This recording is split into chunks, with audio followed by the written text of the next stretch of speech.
and welcome to episode 14 of the Youth Squad Legends series with Ipswich Town. What we're going to do in this episode, some people have been crying out for. We're going to bring back features of old Youth Squad Legends and keep them forever. Rolling back the years. Play the intro!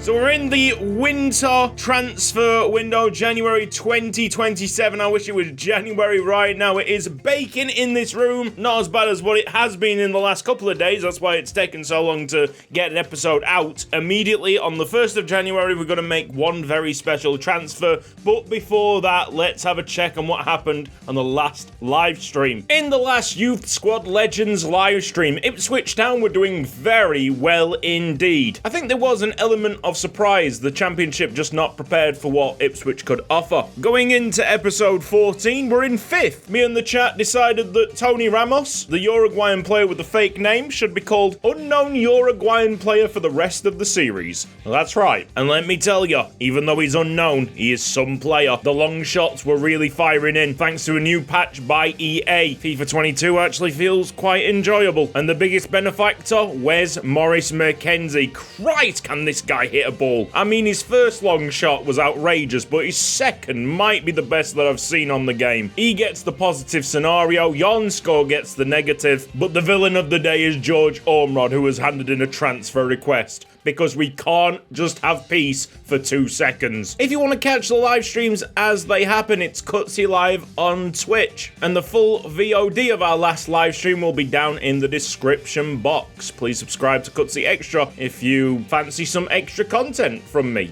Yay, including an amazing Luxembourg Football Manager save. It's not a crime to try and find new jokes in the series, but I think I've been guilty in moving away from the old stuff that worked. The traditions of Youth Squad Legends, you could say, and that's going to get fixed, so when we get into FIFA 23, no one can go in the comment section and go, oh, Youth Squad Legends is not like it used to be, blah, blah, blah. We're going to sign up Perry NG.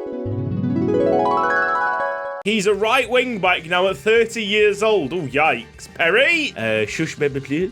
It really doesn't look interesting.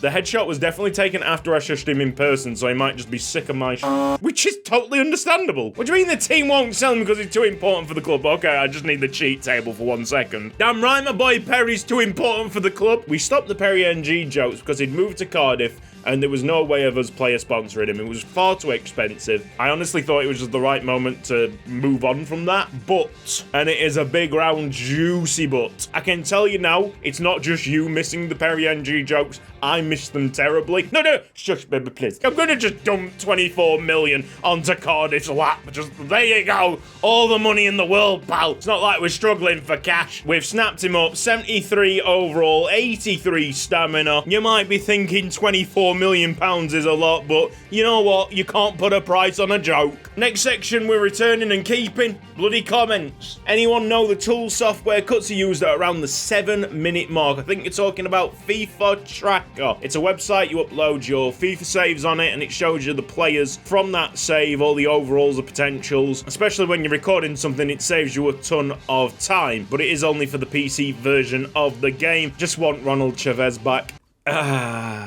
Sabali has commented 7 days ago, Robert J. Monk's with forehead is so magnificently shining it can be seen from space. One of the very few man-made objects that can be seen from space. Is a human man-made or natural? It's a bit of both, isn't it? Mladic might be Ipswich regen. I don't really track the regens in this game because it's not as straightforward as the old titles, but you know, you probably got a case there. This is borderline on abuse, but okay. Acheron 154 when I had the accident. Nah, the vampire ting doesn't fit you. We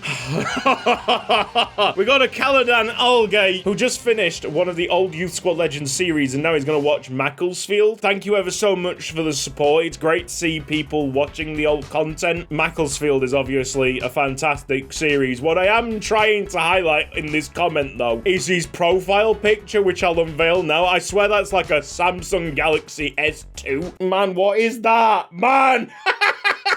Vic Sports, rest in peace, Heiko EK. If that's how you spell his name, I forgot, if I'm honest. Welcome to Yuko EK's Haiku Chronicles with your host, Yuko EK. This is how to spell Yukoike.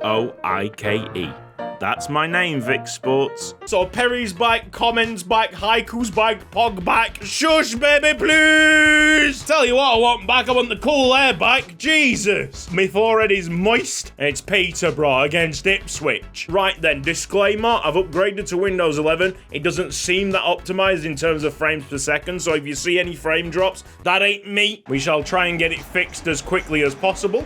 Although that being said, it looks like it's playing smooth at the moment. Let's go. Top corner, top bins. Luke Reibner didn't put enough power behind it. Well-timed slide challenge, but it's just gonna drop to Jornskov. Get a flick in. Oh, and it's Wiseman Kitsam. Not with the best of headers. What is Luke Reibner doing? Do we see that again from the instant replay? Luke Reibner, top left, as soon as this ball goes in, darts to the far corner. He's seen something in the crowd. He wants a piece of the action. We're going to have to pay some respect to the EFL scoreboard that we had in the last episode. It looked absolutely fantastic, but then EA decided to drop a title update. I'm not complaining. The title update's great. Anything to get long shots back into the game. It makes Wes Morris Mackenzie so much more of a weapon. He could be proper fun. Clark Harris gets his shot stopped by the keeper. Where's Morris Mackenzie? Get on it. It's a dipper. It's another goal for Wes Morris Mackenzie. And the home fans sit down. I could get used to these shots. Soon as it has that kind of dip animation, you know that it's going to trouble the goalkeeper. I wonder what little Wes's long shots are. He's getting into like Rosenberg territories of consistent. Here comes Sonny Jornskov. Get the header right, flicks it on. Telos, the Greek centre-back, almost. Don't have a clue how Peterborough kept that out. Where's Morris Mackenzie? He's purring along. Tell you what, I need to get back on pro clubs, because if this is the state of the shooting, oh boy, rest in peace, pro club defenders. Let me tell you, Wiseman Kit, I'm just going to lay it off. It's Where's Morris Mackenzie. Let it run across his body. Scores another one. This guy is special. To be fair, we knew that from the start, but this patch has just elevated his class. Pretty sad indictment of Peterborough's attack. This comfortable in defence, missing the two big defenders of the club. Good choice to rest them today. That's offside, surely. What a save, lad. Flag goes up, but let's appreciate this stop. He's miles offside. Telos really dictating the line there, even though he's a little bit too far back for my liking. At least he was aware that he could make that offside trap work. It's 3-0 at full time. Why didn't Perry NG make his debut today? The draw in the third round of the FA Cup, Ipswich against Luton Town. We brought in Mladic and Andreas.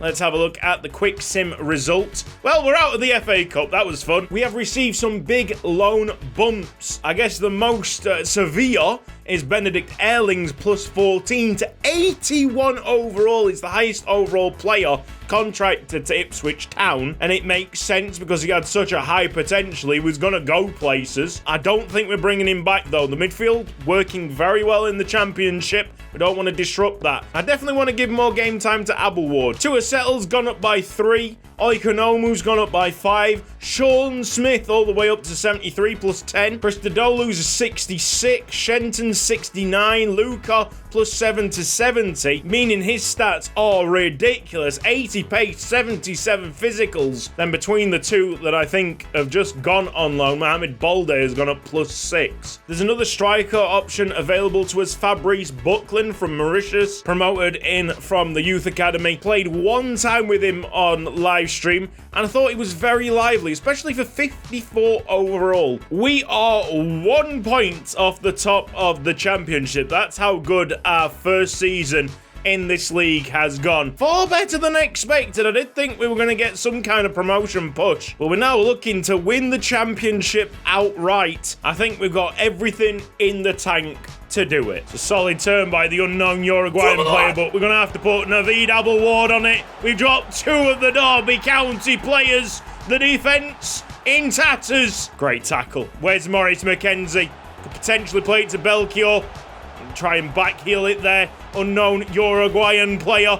This step over, great choices, and a wonderful finish. He's quickly becoming a favourite amongst fans. The people watching this series. Unknown Uruguayan man scores again. Oh, this is Ramos territory. Easy. This is a goal, surely. 3-0. With the level of competition that I've got in this episode, I am aiming for the 4 victories. Looks like that's going to happen. Yarnscore has got such great finishing. Does not show it. Remember how Belchior came into this team and started connecting midfield to attack? Well, the same is happening to unknown Uruguayan player, and it's making us play so much better. There he is. There's a hat-trick. It is unknown Uruguayan man for 4-0. The dunk. Oof. Yeah, bring on Mark Tagayi.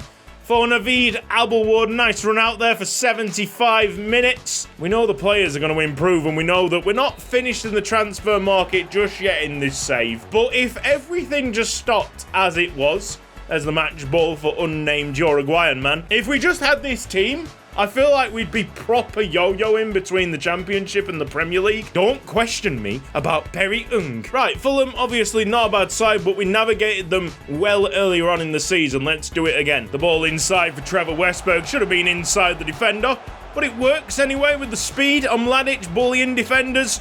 And Tagayi's playing. Didn't even know Tagayi was playing. Belchior scores. Ball roll there by Mark Tagayi and out wide. Trevor Westberg already making some serious problems for this Fulham defence. We'll take the 2-goal lead. We're rinsing the lads from Craven Cottage. This is a massacre at the moment. With 17 minutes gone, it's the Moroccan on this side, and we gotta hit someone in the box. Yes, we have. Belchior somehow denied by an excellent point-blank save. There's the cross in. Mladic. Oh, Belchior. Another point-blank save. Belchior scratching his head. How on earth has he not scored from those 2 opportunities? Lovely turn by Trevor Westberg, and the goalkeeper's there again. Gonna try and get Mladic into the box. Good timing. He's tried the overhead kick. That should be finished by Yuzuki Okamura, and is not. There's Mladic. No one across from him. It's not a pass that we can make. Wasn't the greatest of finishers. Goalkeeper should have been doing more. It's 3-0 Ipswich Town. We've entered the waiting game. Oh, yes. Volley! Oh! Easy tapping. Surely not! The goalkeeper again! He's working miracles. Tagayi's going. I mean, come on now, Fulham. Come on now. Figure yourselves out. Westberg with the 4th. Child's play for Ipswich. Wesley Martina has intercepted more difficult passes than that. Mladic, chest control. I'm running out of superlatives for the keeper. A little bit disappointed that this is only 4-0 at full time, but it was one-way traffic. Fair play to that Fulham goalkeeper. He's not a regen, Marek Rodak. Crystal Palace and West Brom just keep on winning with Norwich right on our heels. I have just received a transfer offer for Cabrera, which means that he should be back from loan. Do we send him back out? It's the end of January, the final game coming up near the end of the transfer window. Can we get anyone out on loan? We shall see. Ipswich against Huddersfield. Well, so far in this episode, it's been like playing Youth Squad Legends on easy mode. Can Huddersfield book the trend? They have had the better of the first 24 minutes without troubling the goalkeeper yet. Go on, Yarnscore. Push. Finish. Go on, lads. We do a little correction with Yarnscore because I think the last time I talked about his nationality, I got it wrong. He's not from Iceland, he's from the Faroe Islands. Simple assist there for Wes Morris Mackenzie. Stick it into the space, you let Yarnscore run on. He's not the slowest player in the squad, that's for sure. And his finishing finally comes into play. Unknown Uruguayan man. Could go with a long shot. Just drops it to Wes Morris Mackenzie. He doesn't need an invitation. Keep that going for another 45 minutes and it'll be all sunshine and rainbows in the world of Youth Squad Legends. Not a single thing wrong with this episode so far. We're trying to push Wesley Martina up. I mean, he's just stumbling his way forward. This is Kerimida Yambilgem. Ramos plays the ball. 2020 vision. Yarnscore grateful of that. This might be the most complete team performance in some time. Gotta be stopped there. And Wesley Martina doesn't just stop it, but finds little Wes on its way. Oh. Unknown Uruguayan player with the feet. Go on, lad. All the way. Maybe not with a touch like that. It is Sonny Yarn score. Get in there. Spellbinding performances. The championship rocked to its core. And we'll take another victory, another 3 points to the bank. That would be a very quick turnaround if we could do it. Jesus Cabrera to Fiorentina. Just seeing it in the latest deals, one of our old players, Ersin Aralp, has been transferred to Bayern Munich. 3.2 million that transfer. He's obviously got his career back on the right path. A 2-year loan deal accepted on our side. There's a transfer offer late in the day for Winco. We won't really entertain that because it just won't go through in time. Additionally, I don't want to sell the player. Jesus Cabrera has gone on loan to Fiorentina. It's 2 years. I don't think it'll see out the 2 years. We want him to play some game time for Ipswich Town. We're up into second in the table. How about that? Crystal Palace must have lost their previous game. Naveed Abelward has an opportunity to play for Fenerbahce for 1 year. Wow. Top goal scorers in the top 10. Wes Morris Mackenzie from deep. This has been Cutsy. Thank you ever so much for watching this episode of Youth Squad Legends. If you've enjoyed it, then please give the video a like. Subscribe if you're new around here. If you've been enjoying the content, make sure you don't miss another upload with that bell icon. You can get notified on your mobile phone every time Youth Squad Legends drops. As always, my patrons are heroes, financially supporting me, making Youth Squad Legends a full-time venture. Your support as well would be fantastic. The link down in the description box. Send you to Patreon. I would be massively grateful. And a big shout out to Code 3 in the last live stream, dropping huge donations. With that money, I've been able to help my mum further with the shopping, the electricity bills and whatnot. So it's just a massive relief for us. What a gesture. Thank you ever so much. You take care, guys. See you next time. Bye-bye. Can you hear that? No? I can tell you what that is. It's the sound of Ung.